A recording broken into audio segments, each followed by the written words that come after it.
Time now for Sunday House Call. It is. It is, and joining us always, as he does every Sunday morning, is Dr. Mark Siegel, Associate Professor of Medicine at NYU's Langone Medical Center. He's also the author of The Inner Pulse, Unlocking the Secret Code of Sickness and Health. But wait, there's more. Dr. David Samadi is here too, the Vice Chairman of the Department of Urology, Chief of Robotics at the Mount Sinai Medical Center, with awesome topics today, Doctor. Good morning. Doctors, good morning. Good morning. Great to have you here.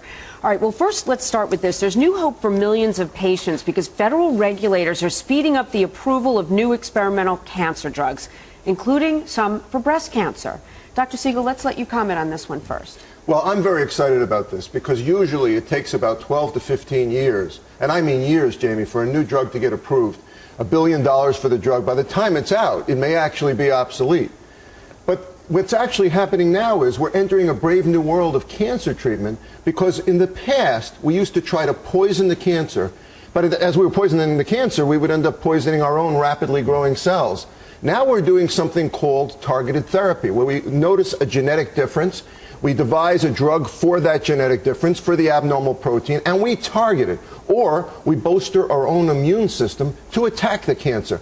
This is such exciting line of treatment that we got to get it out there earlier. And the FDA is noticing that in certain aggressive cancers, in breast cancer, we call them triple negative. They don't respond to estrogen. They don't respond to progesterone. They don't respond to Herceptin, which is another exciting new drug.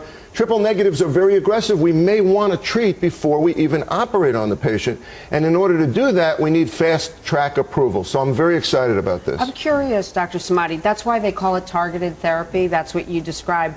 Is there money for this, though, to get these drugs through if a number of drugs are fast-tracked? And will they be affordable for patients? Yes, it will be. And I think one of the reasons why the cost of these medications have been astronomical is because of what Mark just mentioned. The years that goes into it, the investment of the companies that put into it, billions of dollars before they actually see it in there. So I think this is a great news for a lot of patients with cancer out there. The fact that this was a bipartisan approval during the Senate, and it just happened in May, and the actual new guidelines are going to be in New England Journal of Medicine. This is a great news.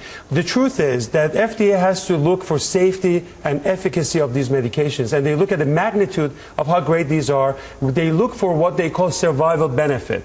Is this medication going to make people live longer, or the side effects are more? So that's the process that we always looked at. But now through this new guidelines, a lot of great medications and also smaller companies that have like great innovation is going to come out and bring this. The truth is that medicine is changing, and Mark is absolutely right. In prostate cancer, the field that I work with, we're using immune system of your own body to fight the cancer, so as breast cancer. All these new target therapies, smart drugs, they need to come out and they need to go through a faster pipeline and get rid of all the roadblocks.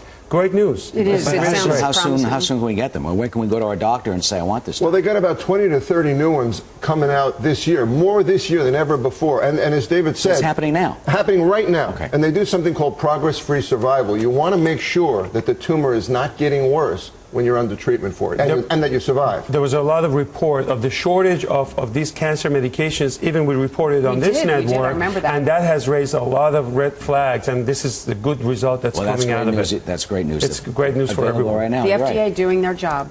Yep. We're happy about it.